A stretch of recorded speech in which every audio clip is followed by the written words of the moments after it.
Hello, ladies and gentlemen, and welcome back to the 16 Bitchin' Podcast! You suck! That's right, I'm back in action, back on YouTube. Had to have 2 weeks off. Didn't want to, but I had to. Life shit, life is shit. Sometimes you need to get on top of things. Did I manage to fix all the things that were going wrong? Not all of them. Some. I managed to do some of the things. 2 weeks, I thought it'd be enough time, but it's not. But I have managed to get on top of a lot of it, so it's good to continue. If there are any problems where I need to stop for a bit in the future, it'll hopefully only be for like one video, which is an easy fix. So the podcast should be able to continue absolutely fine. Absolutely fine. Fingers crossed. I don't have anyone lined up for interviews, actually, but that's just because it seemed to be the safe thing to do rather than make a promise to someone that we would meet up and talk, and then I'd let them down, because I hate doing that. I'd rather just not plan anything than let someone down. I think that's better. So, yeah. Now, I hope you've enjoyed the most recent video that's come out on the Sega Head channel. A new search for Sega. Now, there hasn't been one of them in a fucking while, has there? There hasn't been one in ages. And you know what? I had thought about 1 million games for today's podcast. 1 million games. I had so many ones I wanted to talk about. I thought, which one do I talk about, though? I could talk about this one. No. I could talk about that one. No. So let me put it this way. In my mind, I finally picked 3 games to talk about. And on the drive home from work, because yes, I've been at work today, I changed my mind completely. So now we're talking about something else. It's 3 games, though. So fuck it. And we're going to dive straight in, because I'm excited to talk about them. The first game is one that was acquired in the recent Search for Sega video. It is the modern game, the PS4 game, the game recommended to me by my friend Comic Rob. It is Maneater. She's a man-eater. Oh, here she comes. Watch out, boy, she'll chew you up. Oh, wait, sorry. Wrong song. Try that again.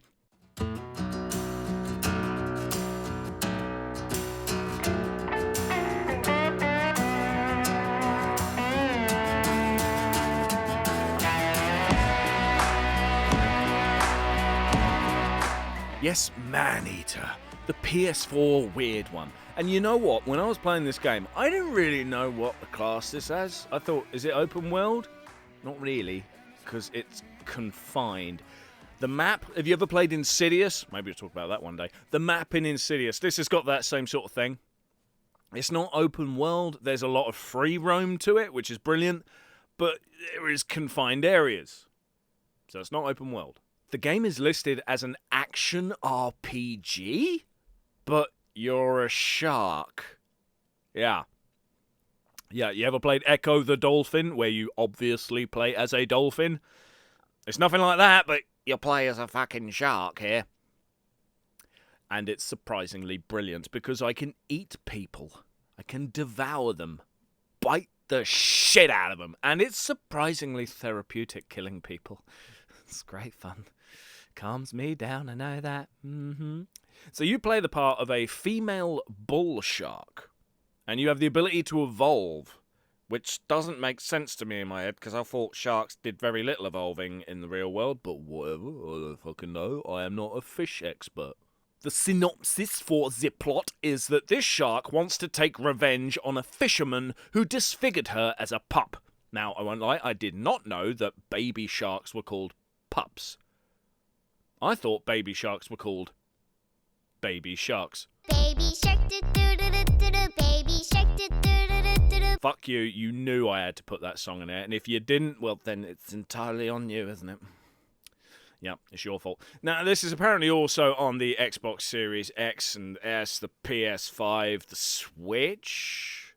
Is it on the Switch? Apparently it's on the Switch. I didn't know that, but whatever. And it is a surprisingly fun game. So I'm going to go through all the things I like, and then I'm going to go through all the things I don't like. Things I like. The story is basic but enjoyable, a bit gory, a bit grown up. I don't know if I would say, I don't know if I'd recommend you let your kids play this, is what I'm trying to fucking put into words, but I wouldn't care. I'd let the kids play it, screw it. It's fun. The ability to kill people is fun. The leveling up is fun, although it does feel like sometimes it takes a little too long to level up. When I started the game, I was pitted in an area where it gave me a mission to kill fucking alligators. Was it crocodiles or alligators? I'm pretty sure it was alligators. Their level was too high. I tried my best, and I just got devoured and murdered each time. And I was getting a bit pissed off. So I thought, you know what? All right. I'm not going to give up yet. I'm not going to give up on the game yet. But I am fucked off for trying to do this mission, so I'm off. Nuts to that. Went somewhere else. Managed to do actual missions. Plenty of leveling up.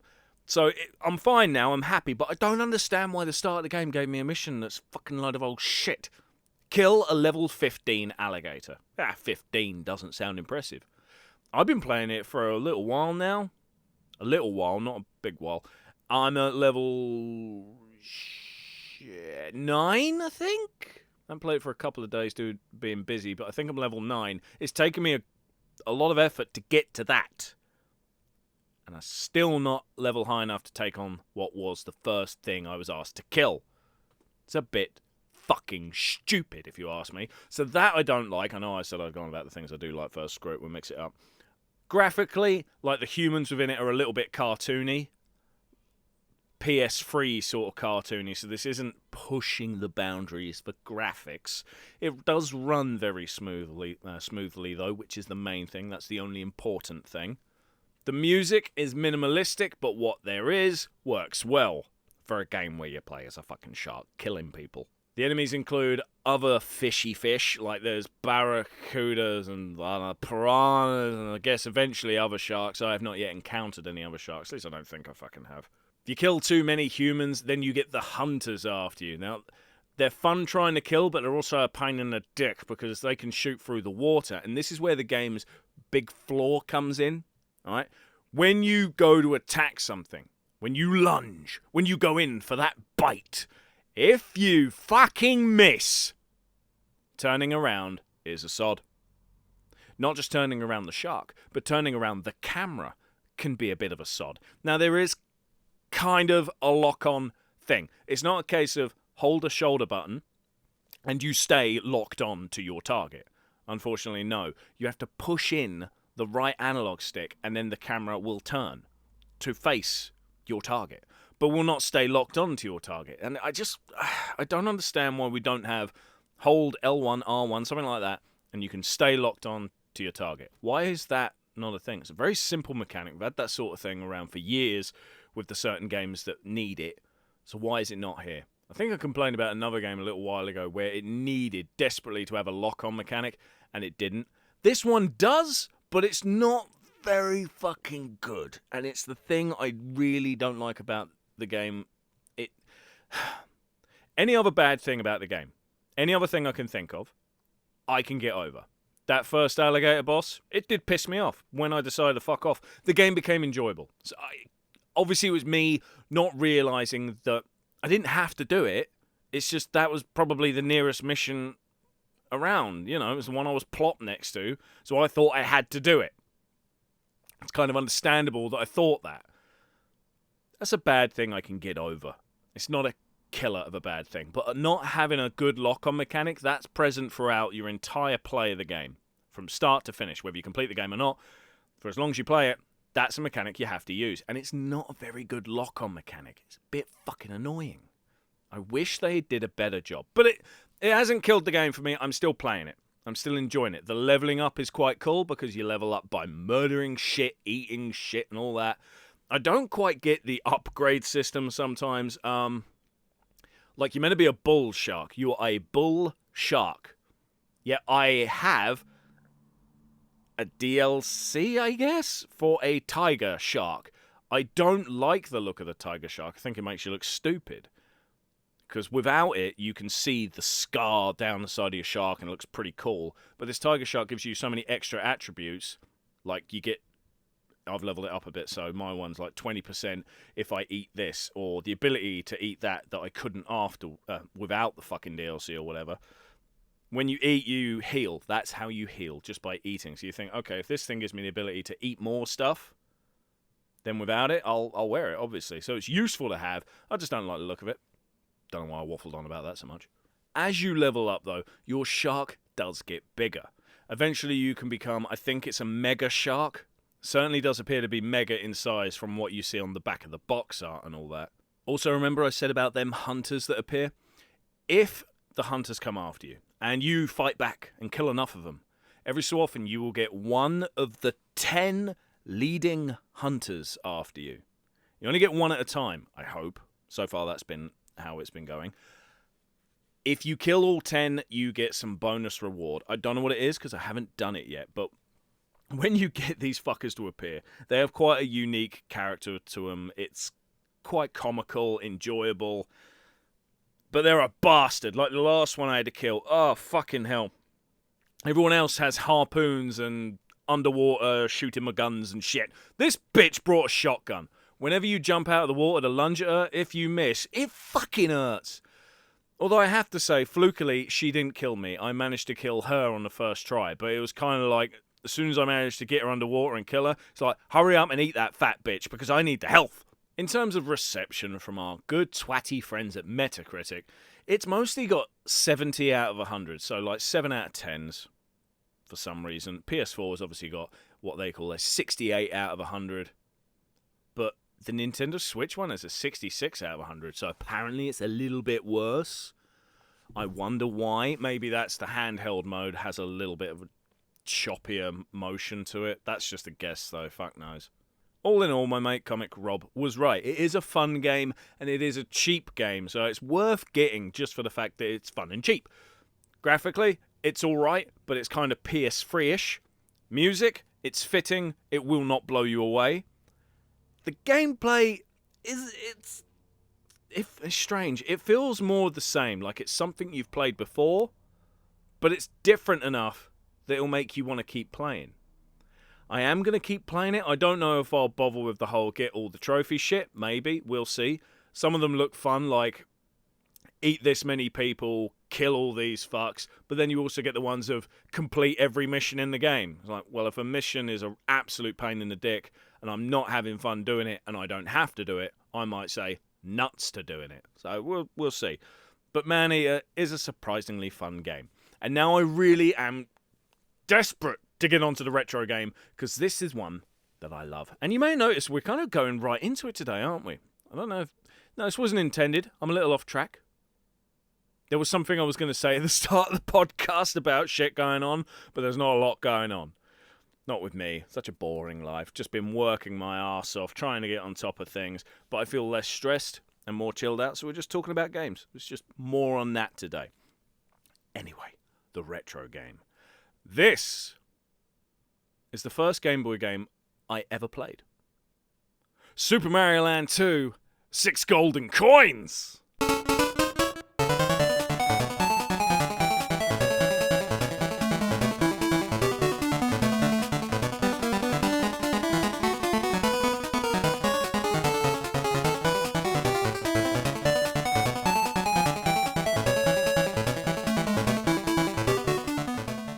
Now, while I am known on YouTube as Sega Head, it cannot be denied that I don't hate Nintendo. I'm not the kind of typical Sega guy that goes, Nintendo shit! No, I'll make fun of them for a laugh, I'll make fun of them for the jokes of it. But I do see the good in Nintendo. I also see the bad. I'm not blind. I'm very unbiased when it comes to things. I'll analyse what they're doing and say if I think it's a good idea or a bad idea, or if a game's good or if a game's shit. But my favourite Nintendo console of them all, yeah, you can call me nostalgia blind, I don't care, is the original Game Boy. I had that when I was a kid. I still have the original one. I got the yellow one. If I remember, I'll put a picture up for those people who are listening to this via YouTube. I got the yellow Game Boy that came in the Nintendo bag, along with a copy of Super Mario Land 1 and Super Mario Land 2, 6 golden coins. Now, I can't remember how old I was, but I do remember my parents were still together, so I was under the age of 7. That's all I can tell you. And for some stupid fucking reason, out of Mario 1 and Mario 2, I decided to play 2 first. I guess it was just the artwork is slightly prettier. Maybe from that very young child's perspective, that was what made me pick that one. But I know I played 2 first. I know I did. I've got that blurry memory in my head. Turning it on, seeing Mario in that stupid little mushroom world. It's such a cool game. I know how people go on about the map in fucking Mario 3 for NES or Mario, World for Super Nintendo. I say bollocks to you, alright? 6 golden coins. That's a cool map. Cool map. Everything about this game is awesome. I remember as a kid, I struggled like mad on a certain level. It might have been the haunted house level. I'm trying to think. It could have been that. Then a friend told me, when you go to the menu at the start, press the select button. Oh, okay, alright. Turn it on. Press select. Easy mode. Motherfucker. So, the first time I played the game, I did it on easy mode, like a lot of kids must have done, if they knew about that fucking feature. It made a big difference, managed to complete the game. I was shocked at the end of the game when you meet Wario. That's right, I pronounce it Wario. I know a lot of people pronounce it Wario, and the character in games goes, Wario, you know. Well, I grew up calling him Wario. It's got the word war in it. Right? I know people go, why would you go Wario and not Mario? It's Mario. Well, we call him Mario. No, fuck it. Americans call him Mario. We call him Mario. I call the cunt Wario. If you call him Wario, good for you. Don't get pissed at me for mispronouncing it. Because in my eyes, you're the one mispronouncing it. So, story's very simple. Mario comes home one day. His castle's been nicked. That's a bugger, innit? So he needs the 6 golden coins to open the door. Now, you may wonder, why don't he just have a fucking key? Right, you live here. You have a key to your front door. Now you've got 6 golden coins. Why would you do that? And that bastard Wario's gone and thrown him to different places around this fucking island. And they're all the shit to get to. Why? Why not a key? Hey, Mario, you're a twat. Anyone else would have a key. And they'd have a spare key at that. If my house had to take 6 golden coins to open the front fucking door, you know what I'd do? Have a spare 6 coins, because I know I would lose at least one of the bastards. Visually, for the original Game Boy, it's quite appealing. It's up there with the likes of Kirby, I would say. It's nice to look at. The graphics are well done. Definitely a step up from Mario Land 1. Because, as I said, I played 2 first. So when I played 1, and you're this tiny little fucker in the corner that's not very definitive, it's like, what happened? What happened to Mario? He shrunk. He's a pixel, isn't he? So, yeah, that's part of the reason I know I played 2 first, is because I remember thinking how disappointed I was at the graphics of 1. Just such a step up. But don't get me wrong, 1 is a great game. I love that game, completed it. It's great fun. Is it more challenging than 2? Yeah, I'd say it is. Because there's no saving in Mario Land 1. You've got to do it in one playthrough. Mario Land 2, save feature. Such a good add-on, especially for a child of my age then. Save features make it easier straight away, you know. And in case you're wondering, no, I don't play the game on fucking easy mode now. You got your typical power-ups, you know, you got the fucking fireball, you got your mushroom power-up to make you bigger, but you also have the flying ability, which is rabbit ears, that you get from eating a carrot.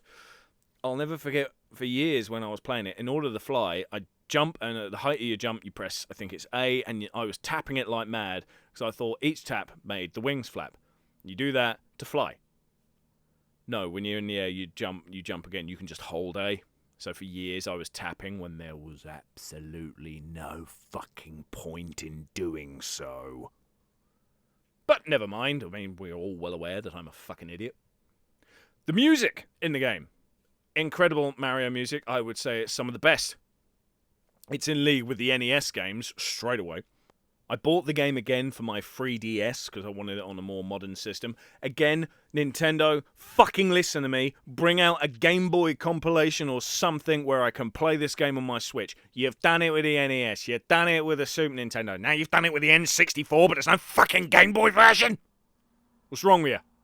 Let's focus on the addition of Wario quickly. Character's brand new at this point. This is his first appearance in anything. All they've done is flip the M on Mario's hat, say he's yellow instead of red, which, to be fair, the Game Boy game, the original one, it's all black and white, or pea green, basically. So there's not really a colour. The colour's told in the booklet, and is it shown? Is there a coloured picture of Wario in the booklet? There might be, I can't remember off the top of my head. But they just got rid of the red and made him yellow. And they made him uglier, and bigger, and musclier. Musclier? More muscles. They are. He's a bigger, badder, uglier version of Mario. Which is great. He's the anti-Mario. I think it's fantastic. I mean, the pisser is, years later, though, we think, that's such a good idea. Let's make the anti-Luigi. I was like, okay. Are you going to call him Ruigi? Maybe flip the L and somehow make it look like an R? No, we'll flip the L and we'll call him Waluigi. Right, that's fucking stupid. I hate Waluigi. The only main Nintendo character who doesn't have his own fucking game, but let's be fair, it's with good reason. This cunt's insufferable. Anyway, that's the tangent. Waluigi's a prick. Can Nintendo kill him? Can you kill him? Please? I'd appreciate him. He's a dick. I just don't like him. Wah! Fuck off. So I got some research in front of me here for the game, and here's something I didn't know. I must have been too young, because I don't recall seeing this. Here we are. In the United Kingdom, that's where I live, the game was released on November 28, 1992. Nintendo UK marketed it with a print ad and slogan that states, "Why did the hedgehog cross the road? To get to Super Mario Land 2. Quite clever that they got a dig at Sega. Quite dumb in that I don't get it. Why did the hedgehog cross the road to get to Super Mario Land 2? Okay. Alright. Okay, whatever. It's one of them digs. It was all bullshit back then. I mean, we had the Genesis does what Nintendo don't. That was pretty crap, but at the same time clever. I suppose this is also pretty crap, but at the same time clever. You know, if we're talking hedgehog attacks from Nintendo, I think one of the best ones was back in the day. They had an interview, or was it a showcase? It was a thing where they were showing off their new Super Nintendo light gun. I'm sorry, the name has escaped from me. Was it the Super Scope? I think it was called the Super Scope. And on that, there's a guy, he's showing it on the fucking platform, whatever he's saying. It's also great for hunting hedgehogs. That seemed more clever than this, but whatever the fuck. Here's a strange thing, though. A lot of the reviews that I'm seeing don't give it as high a score as I thought they would. Game rankings, 80%. Really? 80? Is that it? So 8 out of 10. I'd have given it a 9. The only way I think it could be better is if there was a colour version, which, to my knowledge, there is no colour version anywhere unless it's fan-made. EGM, 87.5. Nintendo Power, alright? Nintendo Power, so Nintendo themselves, 3.7 out of 5. So that's basically like an 80% again. It's quite strange. Why 80? Another funny thing about this game before we move on is that if you watch Live at the Arcade on the Retro Gamer Boy channel on YouTube, there's a game there we do called Game Guessing Guru. You have to guess what game is picked. All right? It's a very simple rule. You can ask any question you like. Any question you like. Anything at all. But I'll only answer yes or no. So people are saying like, is it released in this year? No. Was it released on this console? No. Was it released on Game Boy? Yes. Oh, is it released on Game Boy? Okay. People start spewing out Game Boy names, trying to figure it out, you know. Is it an RPG? No. Okay, it's not an RPG. Is it a platformer? Yes. Oh, it's a platformer. All right, okay.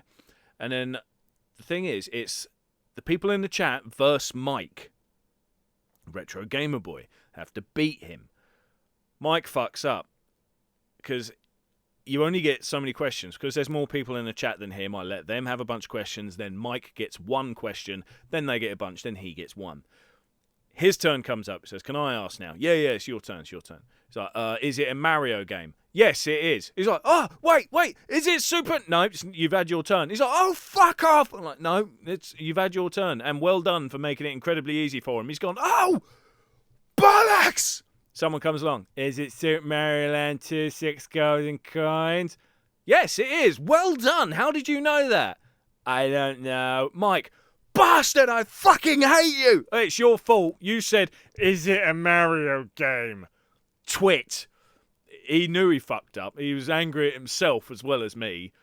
He was angry at me because I wouldn't give him another question right away. He was angry at himself because he shouldn't have made it so fucking easy for his opponent. Lol. But anyway, Super Mario Land 2, 6 golden coins. I say it's one of the best Mario games ever. Certainly one of the best 2D ones. 3D Mario, I won't lie, I don't like any of them. I am not the person to ask on 3D Mario. I can't name one 3D Mario game I've enjoyed. Oh, you know what? Except Mario Kart games.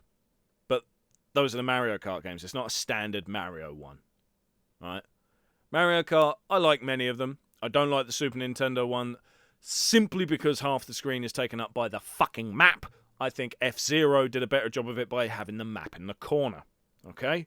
I understand split screen for 2-player. I don't understand why you've done it for 1-player. Why have you done this? This seems stupid. Every other Mario Kart, I think there's good stuff about. So, yeah, I like that 3D Mario game. But if we're talking platformers, your standard Mario game, standard Mario franchise game, no, I don't like any of the 3D ones. None of them.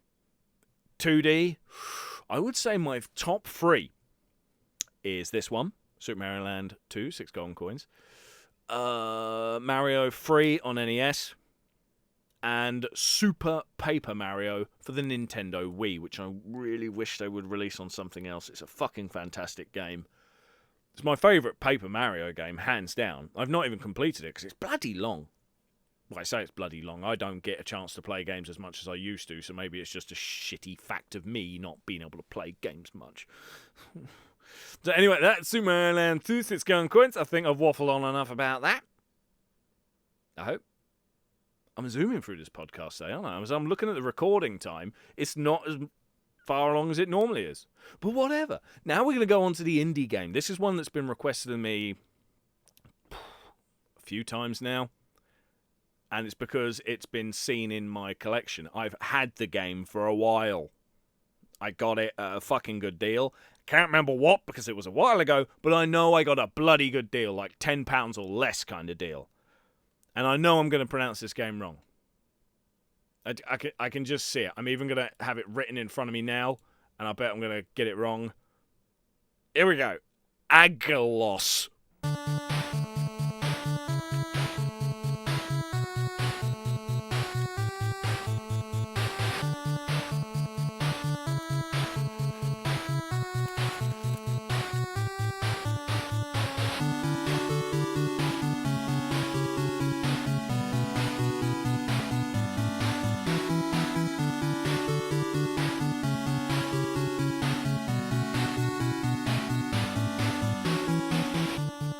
They are Agalos, a game I've blatantly fucking pronounced wrong. But like Maneater, this is one I'm actually playing now. Unlike Maneater, I feel like a fucking idiot because of this game. Why is it taking me so long to play this? It's made by Wonder Boy fans. Wonder Boy Master System. Ooh. The game's been published by P-Cube. Now, I went through a little stage where I was collecting P-Cube games, just because I'm a big manga fan, and for a long time, well, for a long part of my life, I've been able to read manga.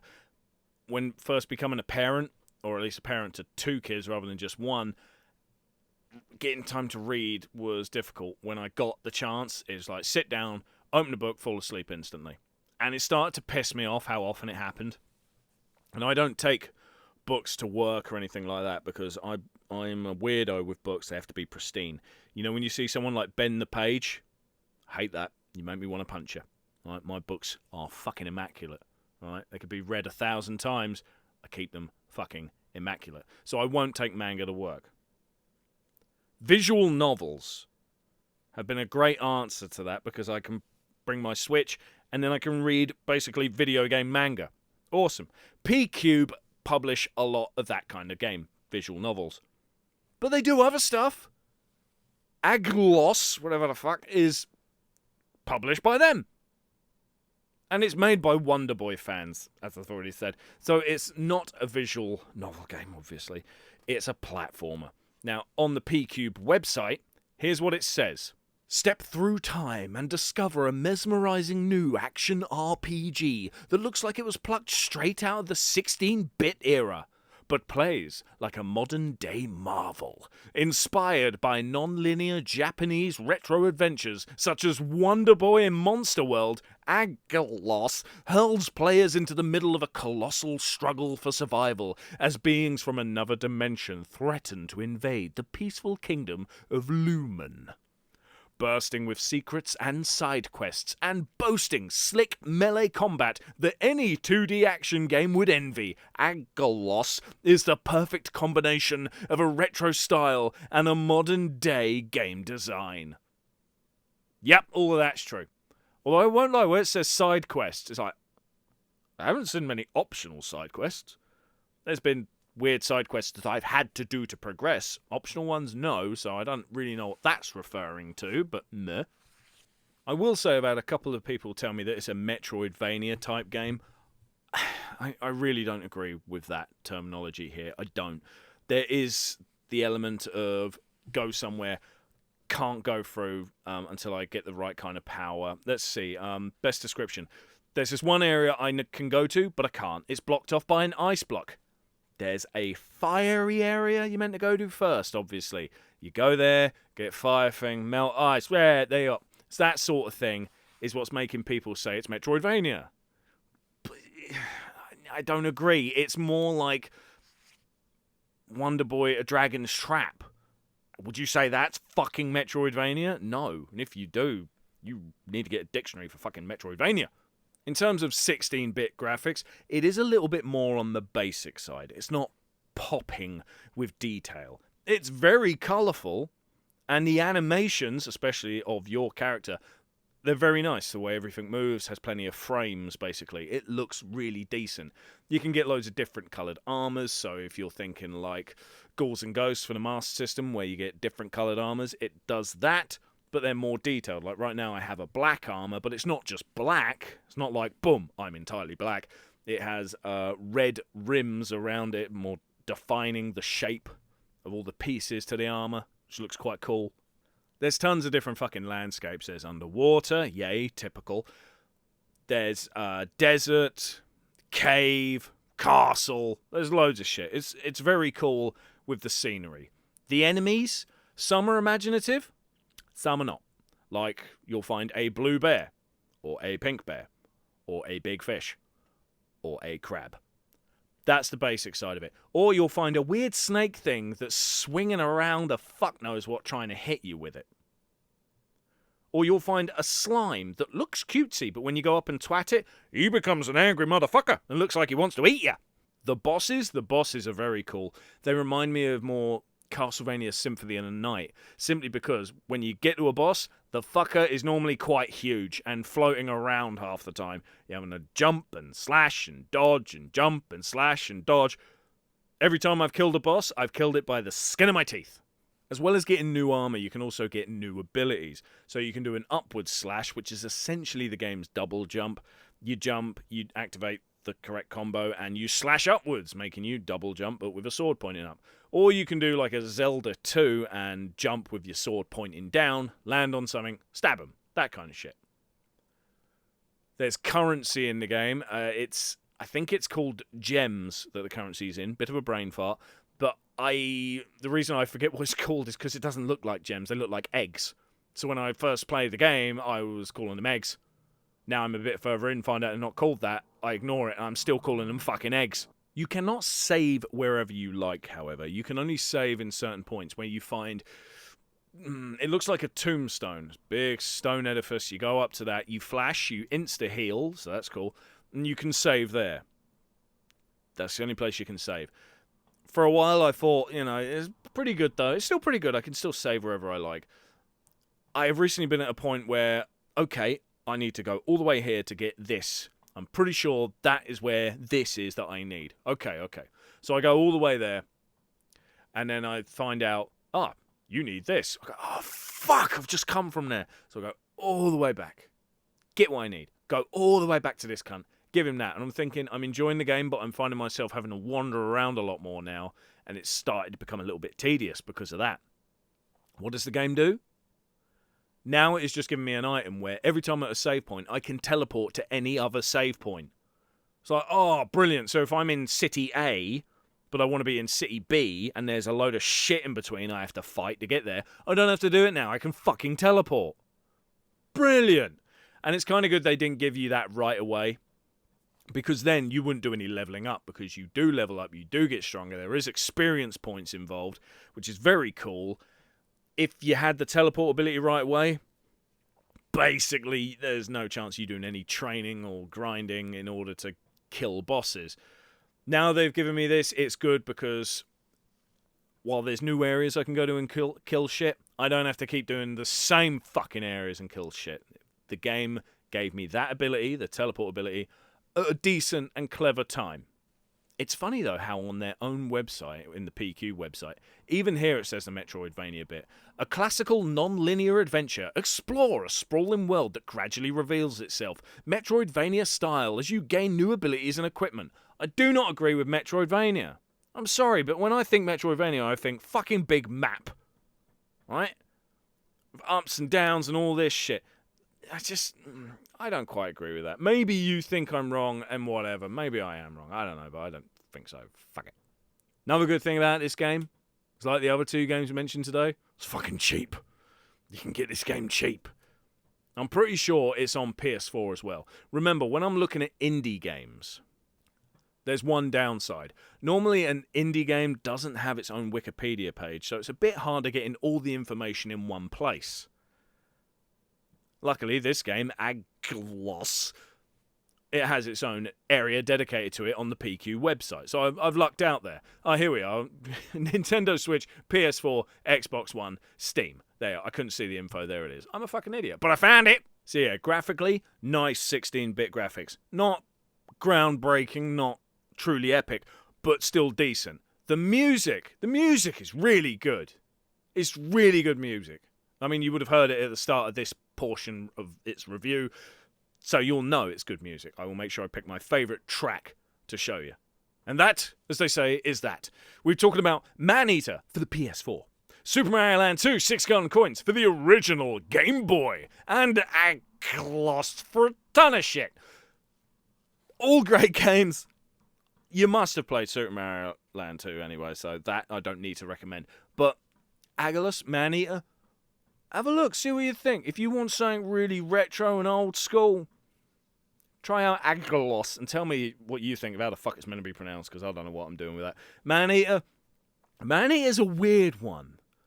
If you haven't heard of it before, look into it, simply because it's got that sort of familiar style, but it's still its own element. It's worth trying, especially because it's cheap.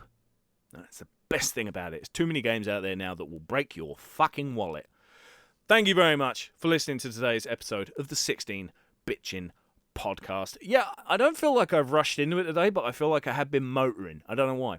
Maybe I was just excited to talk about this shit and get back into it.